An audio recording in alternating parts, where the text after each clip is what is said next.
All right. Well, we'll get things started. People might trickle in here. We're just talking about how on how days our turnout tends to be a bit lower, and with the temps might be affecting that.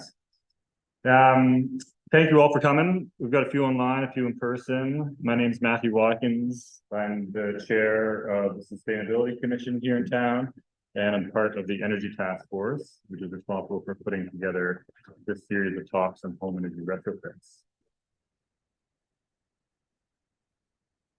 If you have any issues online, hearing or seeing, you can unmute and we should be able to hear you, or chat into the chat box and I should be able to address it.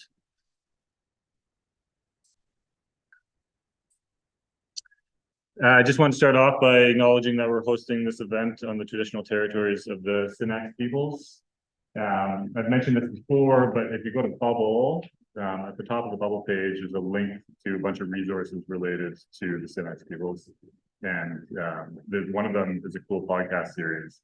I think it's maybe a 20-part podcast series that goes through a whole bunch of different stories, traditional stories from the local peoples. So kind of cool to check out. A little plug for the Sustainability Commission. The Sustainability Commission is publicly funded, so we get some money from council, but it's all volunteer based. And we have 4 task forces: Bears, Economic Development, Energy, and Food. And within each of the task forces, there's a group of volunteers that work to put on events to help educate the community in different aspects of those, as well as we do research to help support staff and council in decision making. We're always looking for new volunteers. If you have any interest in any of those areas, and you're super keen, or you're kind of keen, or you're somewhat curious, get in touch with us. Yeah, we use volunteers at all different levels and all different interests. So tonight's talk is the third in a series of talks we're doing this winter on home energy retrofits. The first 2 are recorded, and you can find those on our YouTube page if you missed those. We also have a series of 6 talks from last winter looking at the same topic a little bit differently. So there's lots of resources there if you have the time and interest to check them out. Our next talk is going to be in 2 weeks on March 8th, and we're going to be looking at heat pumps. We've got the folks of Better Home BC coming in to walk us through that. So that should be good. And then our last talk is going to be at the end of March, and we're going to be looking at some of the early successes from the Roslyn Retrofit Assist program, which was launched this fall. So Community Energy Association is going to come in and to talk about some of the projects that have already kicked off with that. Yeah, our contact information there, questions, comments, concerns, don't hesitate to let us know. Something we talked about last year, but aren't going to cover this year in these talks, is ventilation. We've talked a little bit about the importance of this at the last talk as it relates to air tightness. So as you tighten up your house, you're getting fewer passive air exchanges to your house.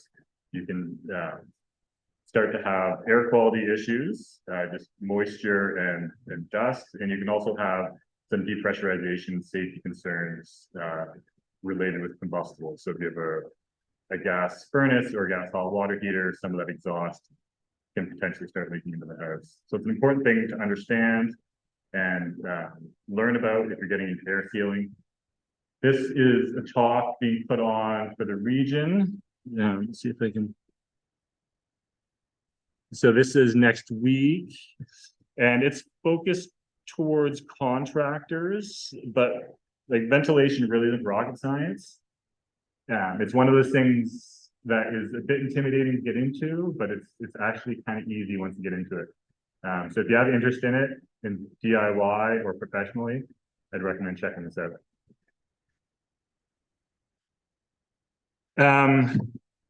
A quick reminder of one of our interests in this. Our roadmap to avoiding the most devastating impacts of climate change is that bottom green line. And you can see our 2030 targets. There's that purple line, and there's a bit of a gap there. So this requires more action than we're doing, and it requires action pronto. And why this is important to housing is because if you look at the breakdown of our carbon footprint by sector, you can see that housing makes up a good chunk of it. Home energy retrofits, increasing the efficiency of your home, switching over to electrical heat pump, and you can get those emissions, way down, which is a huge start. So I just wanted to go over a couple things first here, looking at, so these are the 4 variables that affect a home's efficiency, essentially. And you can see that these line up very much with the talks we've given. So air tightness, ventilation, insulation, and windows. And the efficiency of each of those all contribute to basically your home energy demand. And the way that home energy demand is usually measured is in kilowatt hours per meter squared. So you take the kilowatt hours you use in a year and you divide it by the square footage of your home, and then you get a standardized number that you can compare across other homes. Ken Holmes, part of the Energy Task Force, developed a tool to help you do this. If you have any interest, you can check out the Sustainability Commission website, and he developed a fillable Excel form where you can plug in your Fortis data. So you look at your energy bills for the last 2 years, and as well as the square footage of your house, it'll spit out a number, which allows you to benchmark how efficient your home is relative to other homes in the community. So you can see from this chart that in terms of heat loss, or in terms of efficiency of the home, they match up with what we just talked about before. And the reason I'm going over this is Matthias is going to walk us through his retrofit project, and Matthias's project is one of these special projects that really tackles everything. And so all these pieces come together in a real deep retrofit. And then this final slide is how these different variables that affect efficiency can come together. And I find this slide quite interesting personally, because you see the different, so we can ignore space because we're talking about retrofit, so generally you're not changing the shape of your head all that much. But you can see how the different variables from insulation, windows, to your ventilation, to your air tightness. And you can see different pathways to a thermal energy demand intensity on the edge. So you can, if you up your R value on your walls, your insulation, as well as get a drum tight house, you can actually buy cheaper windows. If you're in a situation where you can't get as good at air tightness, maybe you got to buy more expensive windows and a better HRV, a heat recovery ventilator. So it just gives you sort of an idea that there's a bunch of different ways to get to a very efficient home, and those are the main variables that come into play. So I'm going to hand it over to Matthias Starrisner here tonight, who is going to walk us through his retrofit that he's been working on for a couple of years. And yeah, looking forward to it. Wow. The camera's this. Okay, perfect. Yeah. Okay. So my name is Matthias, and we're not done. We're still going. But there's a lot of terms, passive house and all this kind of stuff. And there is actually a colloquially understood term called pretty good house. I don't know if this meets the threshold for that, but it's a pretty good house for us. And I think this was during the cold snap earlier, just before Christmas. And this is our thermometer that we have inside, and we have an outdoor unit. I thought it was just kind of funny because the temperatures mirrored each other perfectly. But to put it in perspective, at this point, we had one heat pump running at about 5% fan speed, and it had 0 problems keeping up. And we also haven't invested in $30,000 of heat pumps. We've tried to find a more affordable solution for our family. So this is kind of our story. So we have a 1978 conventional house, 2x4 walls, a little bit of pink stuff in the walls. your typical polyvapor barrier, all those kind of things. But really not a lot of attention paid to energy efficiency when it was constructed. So it's heated, when we bought the house, it was heated with baseboards, for example. We don't have any natural gas furnace on the property. And we have gas on the road, but we've chosen not to bring gas to the house. We installed a wood stove shortly after we moved in, and that was predominantly our main heating source, our auxiliary heating source. We also ran a baseboard as well in the basement. But our whole question the whole time was, how can we make this house more efficient, lighter on the planet? But what makes sense, and also what can we afford? And then also in terms of using building materials, what are the most sustainable or ecological materials that we can use? And you'll notice we had to make some compromises. We couldn't always, the most affordable option wasn't always the most ecological sensitive, or we sort of had to make some decisions at different times. So this is our house before we started, and on the right hand side is our house currently.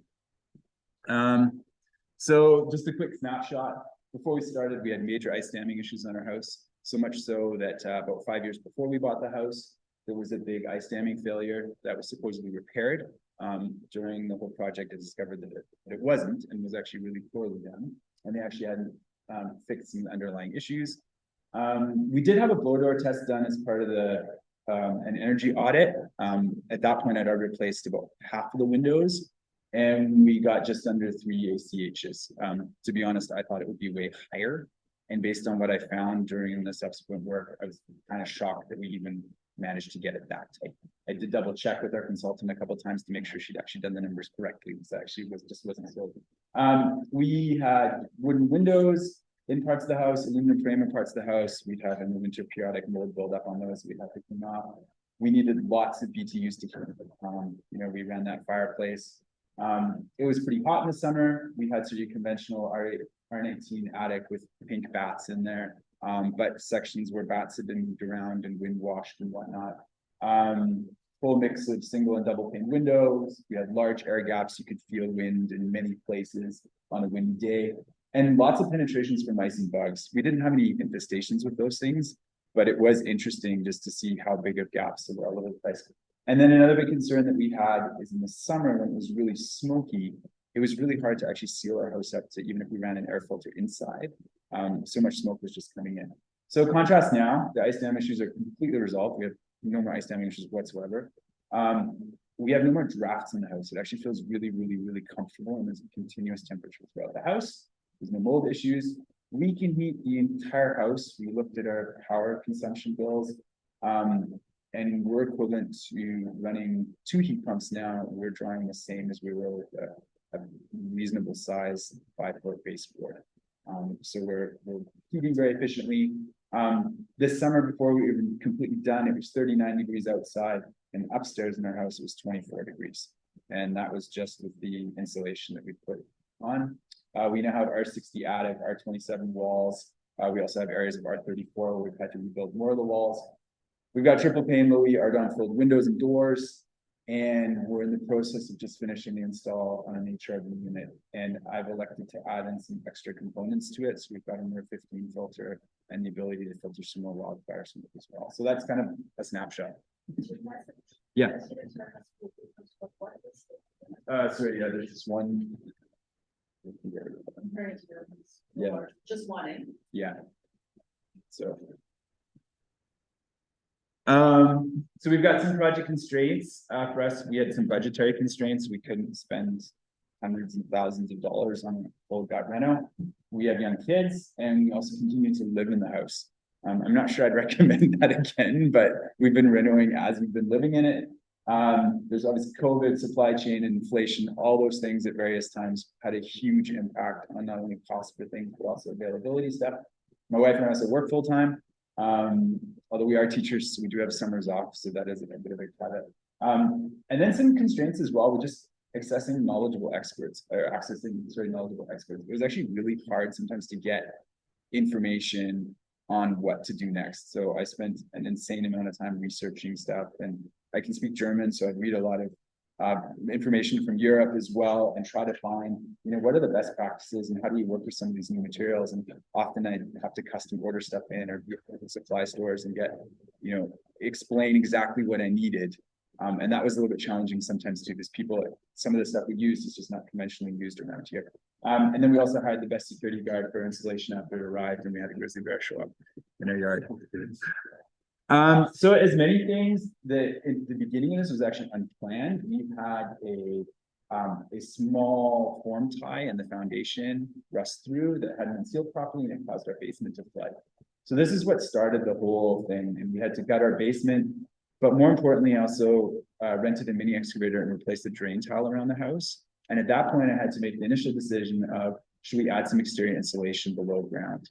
And at that time, it wasn't common yet that people used Rockwell products below grade, but I'd read some stuff that was being tested, and in Quebec, they were using it for under slab insulation.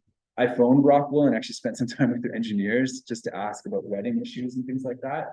And the other issues that we had in the area where we live, several people had put XPS foam around their foundations. I didn't want to use that because it has a really high, the blowing agents have a really high global warming potential, but also it's susceptible to ants. And while we didn't have any ant problems, we had some people in our neighborhood whose exterior insulation was getting eaten by ants below grade. So we decided to put rock wool around the entire perimeter of the foundation, obviously with some waterproofing items as well, and then a delta membrane on the outside of that to protect that and waterproof that. And that was sort of our initial get rolling on things. At that time as well, we also started replacing some of our seriously deficient windows. So we replaced a handful of windows at that time, just as a standalone, and our hope was to kind of do things one step at a time as we could afford to do things. This is the interior of the basement. And this was an interesting product that I found. It's called Quick Therm. It's EPS foam. It's well faced on both sides. It's a great alternative to an XPS foam with the harsher blowing agents. Although in the meantime, some of the companies claim to have found better blowing agents as well. But this is pretty much recycled styrofoam with a flow face on both sides. With these 3-inch sheets, they claim an effective R value of about R18. That might be in practice a little bit high, but even if it's R16, and when it's taped, it's also full radon and vapor barrier. So in our basement, we removed a bunch of horrendous 2x4s with poly on both sides and some moisture issues, and I was able to replace it with this and then build a stud wall in front of it and then drywall in front of it. So it's actually a pretty good compromise of finding a material that did many things in one shot. After that, we kind of tackled the rest of the house, and that's where things got. I think it's a pretty common Rawson story for everyone that, you know, things seem simple and then you start digging into it. You know, I was replacing the patio doors and the entire basement, everything was rotten and it had been flashed incorrectly and years of moisture had built up in there. So, you know, I think I famously told my wife that day, it'll take me a day, and it actually took me way longer. And that was a little bit of the story of the entire project. This was actually just summer replacing the windows here, and in a wall I found pretty much everything you can find to create a wall out of. You know, pegboard, cedar, paneling, all sorts of stuff. At that point I actually wasn't even sure what was holding things up. So everything was done to code, everything was permitted, everything was inspected. But a retrofit also, I put this in there because it's sort of a caveat, like so many things that I thought would be straightforward weren't, because I actually had to rebuild something that was there, and that just added to some additional headaches and additional costs as well. As most Rawson adventures go, things happen when you break bones. And what really triggered our last round of ice damage was we came home one day and we had water on our kitchen counter. This is pink insulation I pulled out of the wall. And what had happened is, because of heat loss through the attic space, particularly on the top plates, we had a huge ice buildup on the roof. Meltwater hits that ice, and then that ice actually reverses its way up the shingles. And if a roof isn't properly done, that'll penetrate through. And so we had water coming into our house. And unfortunately, at the same time, I actually had to go in hand. So I was up on the roof shoveling it off with the cast on, trying to figure out what was going on. And at that point, my wife and I decided we really needed to tackle this issue for war. But because we had this ice damming failure, also meant we knew we had to open up this wall. And that sort of triggered one thing to the other. And then we kind of just decided, no more piecemeal, let's just do the entire exterior in one shot and do the whole thing. So we actually had a full energy evaluation done, floor door test done. And then the first thing that we decided to do was remove all the insulation out of the attic. So I spent a horrific day in the heat wave in a full Tyvek suit. This is the leftover remnants of my teacher in my Halloween costume from school because I ripped the other Tyvek suit. So this one was like Cal. The one that I had left, but I removed all the insulation out of the attic. I didn't want to do everything external to the house, so I actually created 2 access hatches, one in each gable, so I could remove everything without having to sort of contaminate our whole house. We didn't have vermiculite or any issues like that, but I removed all the pink insulation, and I'm really glad I did. For a while, I was sort of coming and on if we could get away without doing that. We bagged it all. I had to bring about 4 bags to the landfill, but the rest actually some folks from the South End came and picked up for free for their barns. So I felt kind of good about being able to pass that on and get rid of it. At this point, we kind of started to finalize our plan. And what we pretty quickly realized is that our attic was really suspect. We, for example, had a bathroom fan that instead of venting to outside, just vented into the attic space. And that was one of the things that was contributing to ice damming. And what was interesting is once I removed all the insulation, particularly at night, we switched on the lights in the house and I was up in the attic, I could see all the little penetrations, and there were a ton. They could be where an electrician had mistakenly drilled a hole for a wire and then decided not to run something there. We had beams in our house where there was separations, there was penetrations everywhere. So one of our biggest priorities right away was to air seal the attic in conjunction with rebuilding the roof. So timing wise, just with the weather as well, as it turns out, the sheeting on our roof was actually in such deplorable condition when I ripped the shingles off that I actually decided to resheet everything. It was 3/8 sheeting, which doesn't need code anymore and was dishing. But the other thought process too is I wanted to prep our house for potential future solar panels on the roof. And so that wouldn't have met the structural requirements. So we resheeted it with 5/8 sheeting as well. And then the other thing as well is here, these are all vent stacks, all the plumbing fixtures. And some of them were in the exterior walls, but there were several of them and they were also in bad locations and they also contributed to venting issues. So in consultation with the building inspector and permitting stuff, I combined that all into a central stack. So we just had one penetration. And it also allowed me to do a better job of air sealing around the perimeter of the walls as well. So we rebuilt the entire roof. I do wish I would have taken the insulation out when I had the roof off, but just because of weather and those kind of things, it didn't work out that way. But at this point, I spent an insane amount of time air sealing the attic roof deck. And it was challenging because it was already constructed. So there's hollow here, this is in the attic, this is hollow with the drywall underneath. But then this is, for example, the transition to the exterior sheeting, sorry. And this was an area where we've had a lot of air leakage contributing to the problems with the ice dam. So I used a gun applied liquid flashing material by Proseco. It's called Argard Fast Flash. And it worked really great in all these spots to create a continuous air seal from this spiral all the way over to the poly that was on the roof. And it allowed me to detail in areas that were really tricky to get to. There's some compromises, after doing here, I couldn't get under there, but I could seal around it pretty good. And then the other big thing is to prevent the ice damming issue again, I wanted a lot of ventilation underneath the roof deck.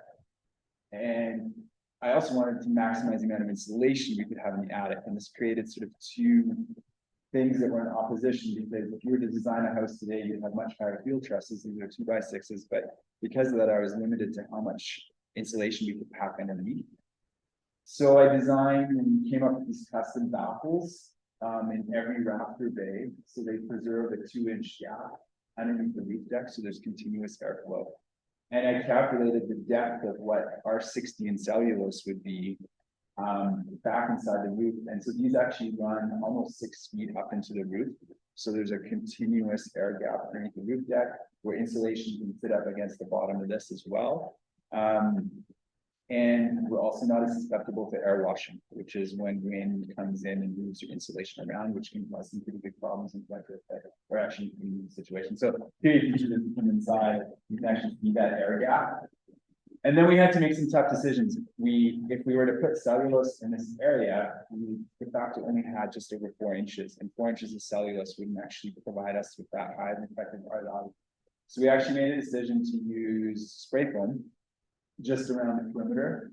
And I did quite a bit of research into the blowing agents, and I was able to work with one of the local contractors out in Nelson, who's using a different product that had a slightly more benign blowing agent, although it's still something that I'm conflicted about. You know, it was a targeted thing that we needed in that area. It also did a good job of further adding to the air sealing detail as well, and allowed us to get a lot of insulation in that area. Our roof is only 3.5, 12 pitch. So, you know, we needed something in there to insulate well until we could put 2 feet of ceiling. So I spent an exorbitant amount of time in the attic at night after my kids were in bed, just with rolls of tape and caulking and pieces of poly, and sealed every single penetration I could find in the attic, from a small tear to where the poly hadn't initially been taped, so that this roof deck became in just one solid air impermeable surface. And a lot of time, little details. I would say that more than anything that we've done in the entire project, this was the best bang for buck. The time spent on this, you know, just sealing everything, so it was really, really, really tight, creating custom covers over every light receptacle. Always got there are some code requirements, you have to be careful with some of those things, but just making sure that this was as tight as possible before the installation was blown in. And case in point, last winter, we hadn't done any of the perimeter installation yet. We just had done the attic, and it was incredible how much less drafty our house was. We could sit on the couch and you didn't feel cold air moving from anywhere. So I think bang for buck, if someone is just looking for one way to upgrade their house, I think this is a really great strategy. I would caution that like the roof deck and those ventilation, making sure that everything's well ventilated is just also a really important part of the process. We'd initially thought about just blowing in more insulation without ejecting the insulation. And having been through this experience, I would strongly caution against that, because even if you throw more insulation on it, the amount of air that would move through that would still cause a lot of issues. And if you look at a lot of literature, it's the air filtration actually, or exfiltration that actually causes issues. And then we moved on to the outside. This is my least favorite time.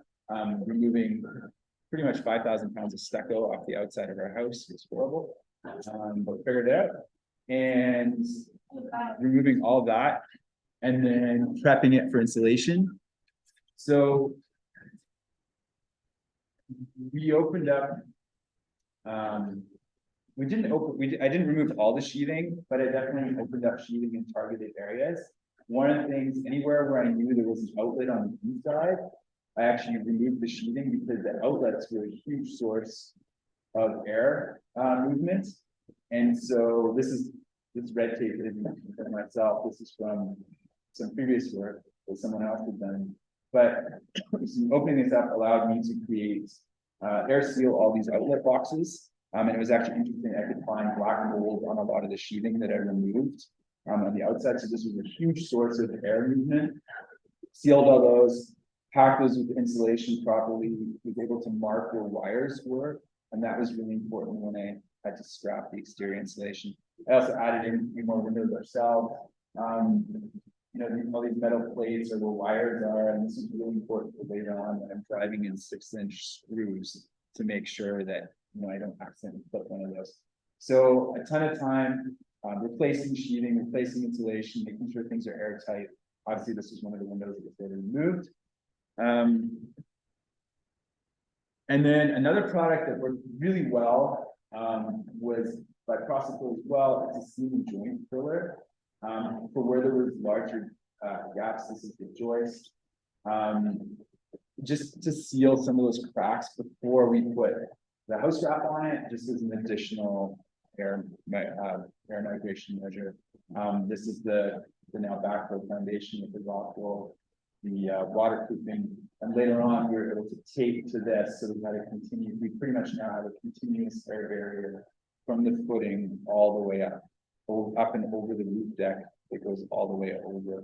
So where I showed before the R guard coming up down, we eventually put the house wrap to and taped all that as well, so it's all that airtight. And then pressure penetration. This is for the HRV unit. This that eventually was splashed out to become the air intake for it. And then we had to decide on a house wrap. I did a lot of research and a lot of comparing different house wraps, both in terms of cost, also in terms of durability. For me, one of the biggest factors was the permeability of the house wrap. Because our house has poly on the inside, but potentially not always perfect and perfectly air sealed, I wanted something so that if warm, moist air entered through and entered that wall cavity, our house would be able to dry to the outside. So we ended up going with a Siga product, the Siga Majestic. It was amazing to work with. I've worked with Tyvek and a bunch of other stuff, and this was definitely fantastic to work with. The tapes are not inexpensive, and it definitely was surprised how much tape I needed in the end. It was definitely more than I had initially planned, but the product itself was really great to work with. And it's strongly recommended again. This is actually for an exterior thing, so there's just common staples on it, but overall everything's air sealed. And then we installed 3 inches of continuous rock wool comfort board around the entire house. Based on some supply chain issues, we had a little bit of a hard time. I ideally wanted 1.5 inches, so I could overlap it in places, but we did have to get some 3 inch as well. I definitely prefer the double stack and the 1.5 inch layers just to offset something. And then these are just some of the details. This is the HRV where it's eventually going. We built, I did all the work myself, except obviously an electrician. And then I had roofers come and put the shingles on the roof. And then we also hired an exterior metal company to kind of put the metal on in the end. And with them together, we designed these bump outs for any windows with the exterior insulation. But then there's other details as well, like it's built with a design so that the rain screen, there's a gap. There's a 3/4 inch gap behind the metal side and the ground insulation so that things can breathe, but also so that the ground and animal and critters can get so that we perforated a custom vent, perforated channel, and a few other things as well. We needed to strap the house. We were kind of going back and forth a little bit. We put vertical corrugated siding on, so it actually has a gap behind it as well. We agonized a little bit about doing horizontal strapping, and in some coastal applications, we would actually do vertical strapping, then horizontal strapping, so you have a direct drainage plane.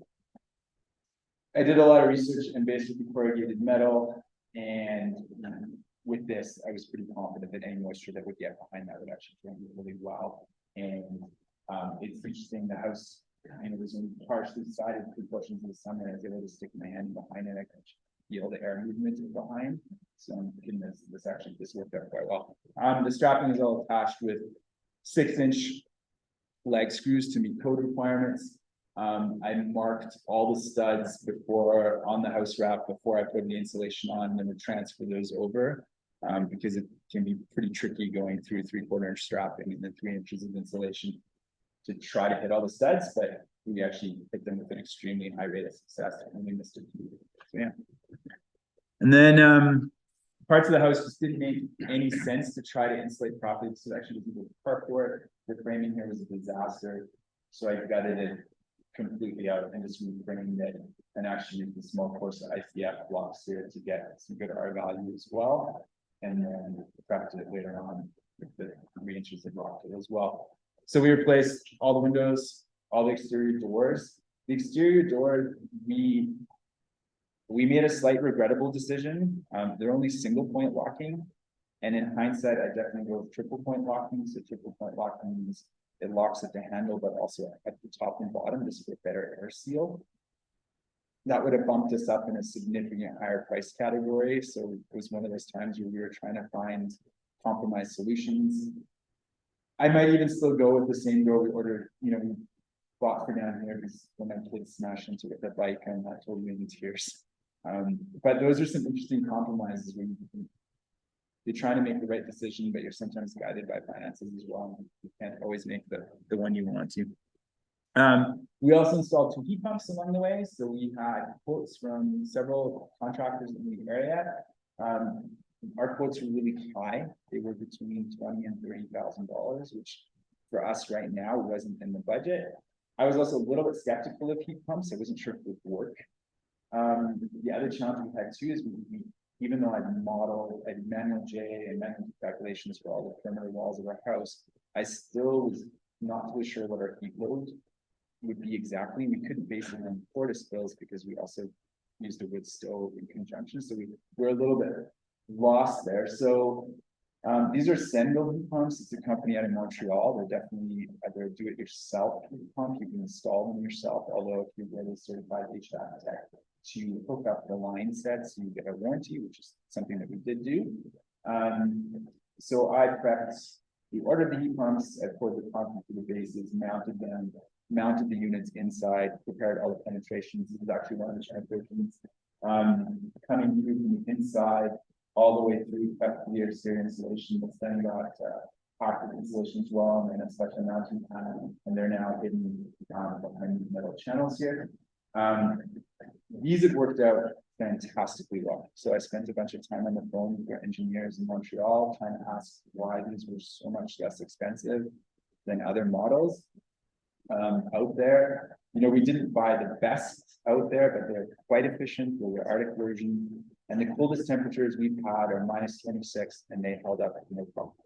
They defrosted a little bit more frequently than we do when it's warmer, but they had no issue heating our house whatsoever. We have 2 external heat pumps, each connected to a head.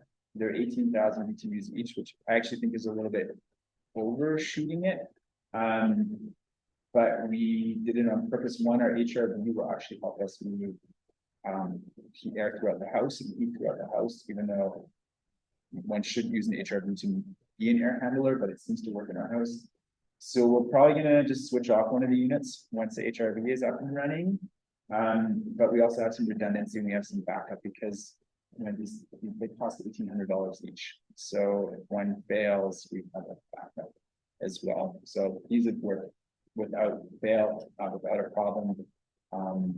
Yeah, they've been really, really great. I've been surprised how well they've worked for Lawson, and I was definitely skeptical after this experience, and I'm no longer skeptical at all. They've had no issues keeping them whatsoever. And then yeah, we opted, Matt, your diagram before of the different things that you can choose to use. It's valid. So we actually have gone with a Zender HRV system that's out of Switzerland. Often these are put in passive houses. I would say this is definitely, we've chosen to spend a little bit more money here. These are incredibly efficient. You know, they publish efficiency data in the 90% range. We'll see how that plays out. But the bigger thing was in a retrofit application, I can snake their flex ducting through a conventional 2x4 wall, which is really important. So, you know, in our house, I've been sort of cutting a hole at sort of the 6-foot level on the wall and then down at the base, and I've been able to sneak the ducting through the whole house. We have fresh air coming to every single bedroom in the house, exhaust air coming from the bathrooms and the kitchen and the laundry room. We do still have a designated range hood as well. A range hood fan, sometimes people delete those. We've kept that for now. We might choose to delete that at a later date. And like I said, we've also ordered extra and installing extra filtration capacity and that just to deal with the wildfire mitigation. So our hope is that by the time everything is done, we're going to be, you know, an ACH of less than 1 is kind of what we're shooting for. And then this will provide continuous fresh air into the house, and humidity as well. It has an HRV core in it, although if we decided at a later date we wanted to switch it to an ERV core, we can actually switch that, which is another attractive thing about this as well. And then we can also control some things during the wildfire season. We could actually deactivate the unit. There's ways you can hook it up to an air quality indicator. And when air quality is below a certain threshold, it'll switch off the unit and just run on internal filtration as well. So yeah. So this is the ongoing piece right now that we're monkeying with. So yeah. This is kind of our house, and this is you know, this is the back of the house. Is a disaster of icicles and ice dam, and there's obviously no ice dams here. This section isn't done yet because I'm actually moving this over a little bit. Yeah, that's our house. Yeah. All right. I'm just gonna jump on.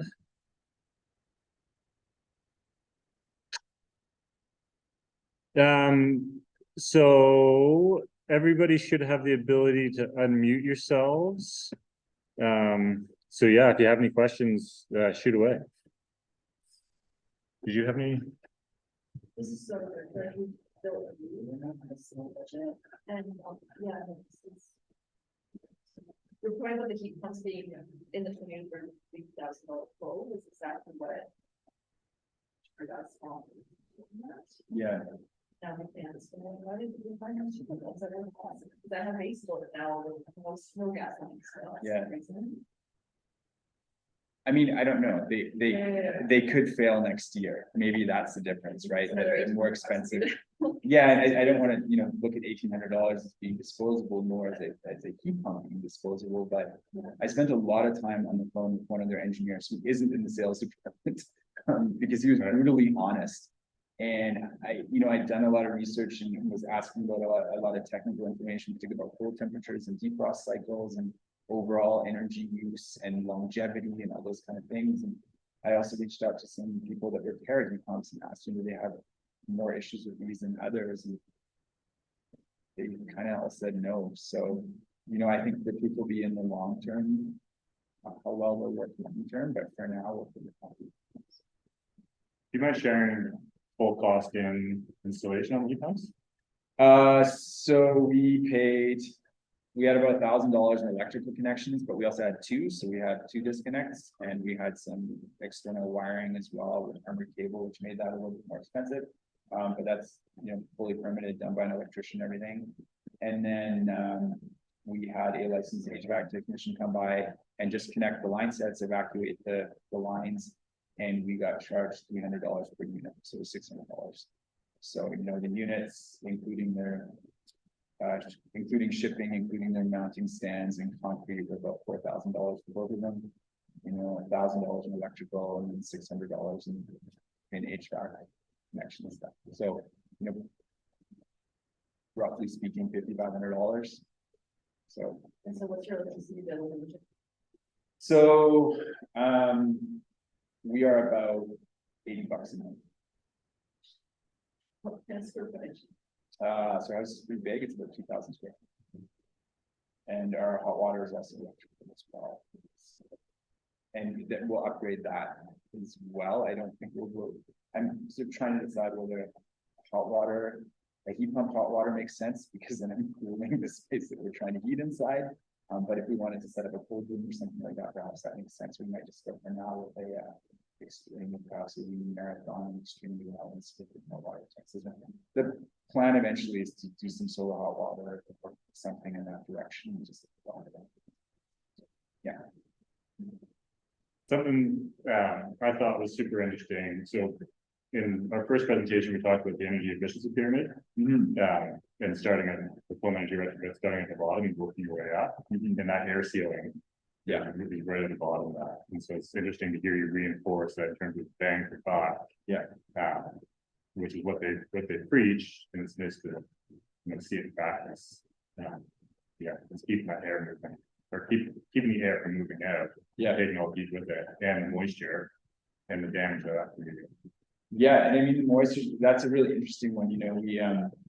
It was really evident when we removed the old windows and removed sheathing. We could see condensation, moisture, and evidence of water from the past. And it wasn't water infiltration; it was that moist air that just carries that moist form air migrating outwards. And we actually used to have ice form around the windows on the outside through the stucco. The only thing I'd caution is that at a certain point, it's tricky to piecemeal. Like we need to fire up the HRV. Our house is pretty airtight now. There's kind of some things that have to go part and parcel. You can't just plug and play a bunch of stuff. But that attic piece is something that people could really easily, if they're thinking about putting new insulation in the attic, at least removing the old insulation, you could put some of that back. And we debated putting it back as well. And someone offered to take it for free. We're quite happy just to move on from the big stuff. But I think taking those steps along the way to really seal stuff well. And I was really shocked, around our plumbing venting chase, we had 3 inches of daylight all around. and hemorrhaging from our house. So not only is that a fire concern actually in terms of fire blocking, but it was also just a huge error in hemorrhaging through that. So I'm curious to see what kind of. You haven't had them yet. No. We're waiting till everything's done and then we'll get our final. That part's been a little bit challenging. So we initiated all this before the latest round of the city of Rossland's Oh, yeah. support. We have applied for the city grants and we'll get the city grants, but it's been it's been challenging to navigate. Like we signed up for the federal grant, and that's been a disaster. It's been, we get these random emails back 6 months later saying, can you please send us this? And that hasn't been as wonderful. So I'm pretty excited that Rawson's set some stuff in place to help people navigate that process now. Yeah, for people that aren't familiar, Matthias is talking about the Retrofit Assist program that the city launched. And so part of their plan is to help sort of help owners from start to finish through this project and help with the rebate process as well. Yeah. We've got a question here. How long has this project been ongoing for, and how long do you believe it will take to complete? Sure. So really intensively, with the exterior, we started last October. Our windows were 7 months delayed arriving, so they arrived in November, which is kind of a lousy time when you're planning on them happening in July. The roof stuff I did over the summer, but like I said, we worked a full-time job, and then some other things came up as well, actually, that prevented me from working on the house as much as I wanted. But we'll be done. I'm now finishing the install the HRV system inside, so we'll be done in the next couple of weeks. Versions for this round. Nordic Metalworks.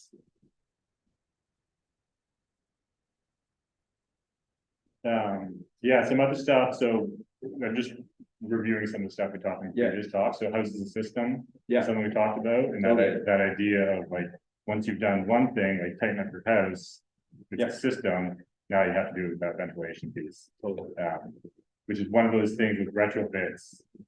They tend to one thing leads into another. You open up a wall and you're doing something more, and not a one-day project and a year. And even things that you don't think about. So for example, we still have a conventional dryer. We don't use it a lot. But in theory, when that dryer is running, it's depressurizing the house. Yeah. So there's those types of considerations as well. So, down the road, yeah, we'd love to get a different style of dryer where it doesn't require an outdoor vent, right? But it's sort of like prepping for that and making all those decisions. And it's easier because we don't have any gas. That's not a concern right now. Our wood stove has an exterior air intake as well. So we've tried to make sure that we have carbon monoxide alarms right around the wood stove, all those kind of things. We haven't had any problems with the house being depressurized with that degree, but if we run the kitchen fan, for example, right now we crack the window, so there's makeup there. Another point, which is interesting in terms of wall design and vapor barrier versus air barrier, and that they're two different things. Yes. And traditionally, we're used to them being the same thing. Yeah. Because you'll see that poly on the inside behind the drywall, and that's acting as a vapor barrier, and usually a vapor or air barrier. Yeah. And you kept that poly as your primary, your vapor barrier, and probably one of your primary air barriers. Yeah. Certainly, you have it. Yeah. But then the SIGA is a secondary air barrier. Yeah. But vapor open. Yeah. So any moisture that gets in there, which inevitably, no matter how well you seal that first layer of poly, is going to get in there. Yeah. This allows it with the raw saw, which is vapor open, allows that to take that and not. And then it's the gap here, and anything that just migrates through there. So that was a big part of it, is wanting the house to be able to breathe. It wasn't feasible for us right now to gut everything down to studs, remove all the vapor barrier inside. It's just not. We're living in the house, we can't afford that right now. That's just not happening. Yeah. So trying to find a system where the house would dry to the outside. I read along the way, I read a great quote somewhere. It was like, it's not a question of when things will get wet. Or sorry, it's not a question of if things will get wet. It's a question of when things will get wet. So just helping the house have that ability to dry out. Yeah, so the other options, I've seen people wrap an entire house in rigid foam, which then has a very low permeability, and you can do that, and it's a totally acceptable practice as long as you make sure that from the inside nothing's getting to that. And in this situation, that was just not something that we could do. So you're pulling off that interior vapor barrier if you're wrapping your head foam.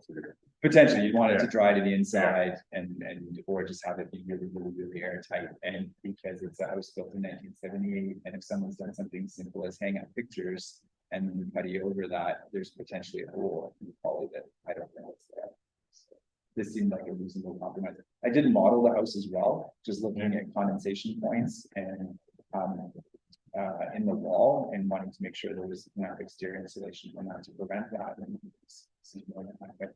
the 3 inches was a little bit of an arbitrary number. I thought was good based on some of my modeling.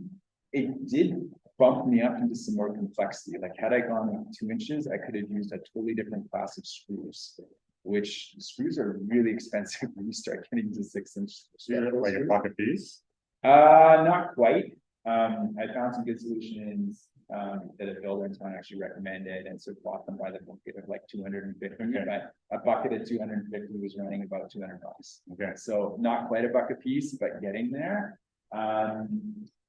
You know, going with 2 inches of insulation would have put us in just a different class of screw based on load tables. That was something I didn't fully appreciate before we got. I'm glad we've done 3 inches now. It's good, but that is like a piece of consideration too, is really modeling all things of the gain. I'm not sure that there's that much of a gain from that extra inch versus the 2 inches versus all applications. Yeah. Something else I really like that you covered was venting your attic. Yeah. Last year we had a lot of questions about ice damming. Yeah. And the effects of that. And so if you're replacing your attic insulator, I guess 3 things. 1, take the time to air seal. Yeah. When you're up there. 2, test the existing insulation. So if you have vermiculite in there, there's a chance that you've got asbestos in there, which is not something you want to be going around. Absolutely. Yeah. And then 3, make sure that you maintain those vents so that air can come through that soffit and up underneath your deck and to keep that decking nice and cool, which is super important for us.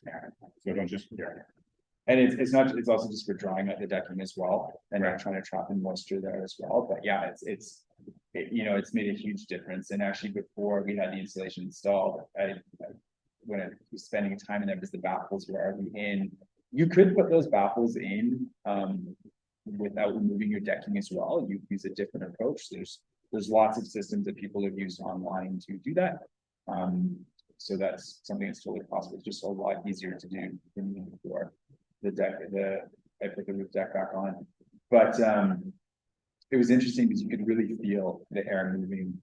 It wouldn't have to be concerned about wind washing, but you could really feel that airflow, which was what we wanted to achieve, and it's really helped us with 0 ice damage as well. And one final thing is the HRV. So the Zendar system, with most HRVs, my understanding is that you're running like a classic trunk and branch, which is what you'd see with your furnace. So you've got sort of big tin that goes down into small tin, then it goes to all the different rooms, which requires a lot more drywall wall removal, wire removal. A lot more intensive. Whereas the Zender system has these 3-inch diameter pipes that are fully flexible, will snake to your house. And like you said, a few holes here and there. And you can get through. So I mean, I don't want to underplay how many holes we have in our house right now, but and then the other thing too is, yes, the Zender system is more expensive, and one can buy an HRV unit for, I mean, the prices keep coming down, and you can buy a pretty decent system for $3,000. There's a few other things. When you buy the product from Zender, they model it for you. So I sent them drawings of our house, and they actually came up with the whole plan for the house. It's fully engineered. That was great to know as well. Some of the abilities to modulate some of the things, you can boost for different rooms. I've wired in boost switches for all the bathrooms and in the kitchen as well. So it does a few other things as well. In the end, when I looked at the entire cost of everything together, when I compared it to the cost of, have the tin manufacturer and all those things, or piecing it together, the price difference wasn't that much anymore when I looked at the entire thing, because when the Zender unit comes, it comes with everything. That you need, all the vents, all the ducts, the filters, everything came together as a unit. Plus, we have some family members with some breathing difficulties in our house and some asthma issues and different things, and so that didn't seem like the spot I wanted to save $2,000. And that was a bit of a targeted decision that that's something we really wanted to spend the money, and then perhaps with our doors, we need a compromise solution. We didn't buy the best, posted best. But yeah, another example of the pathway to a high efficiency home is basically the best HRV money can buy, super efficient there. You can skip a bit more on other aspects. Decisions. Yeah. So I mean, the last thing I'll add, it's a learning process. There's things that I didn't just use Sega tapes. I also bought some other tapes actually from Germany and Switzerland that were the same, had all the same specs and same thing, but were less expensive.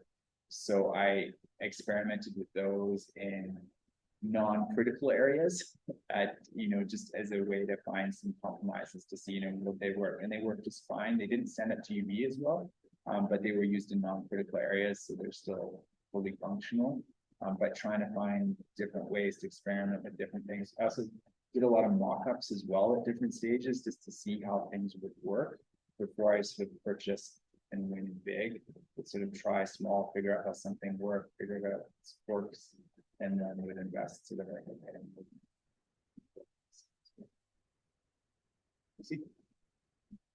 Any other questions online?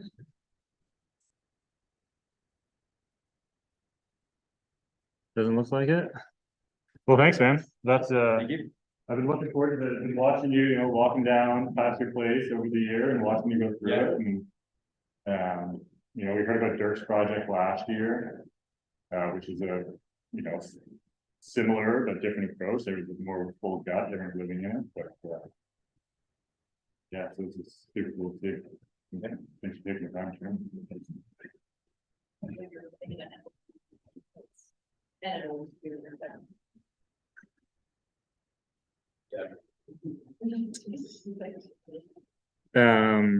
Yeah, and we're going to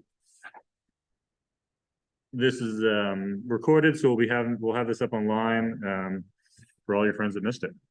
And yeah, until then, we'll see you in 2 weeks, where we'll be talking heat pumps. And now that we've got what would I call you, a born again heat pumper, a convert heat pump. Yeah, there's some alternatives to those $30,000 quotes you get. All right, thanks everybody for coming. Yeah, and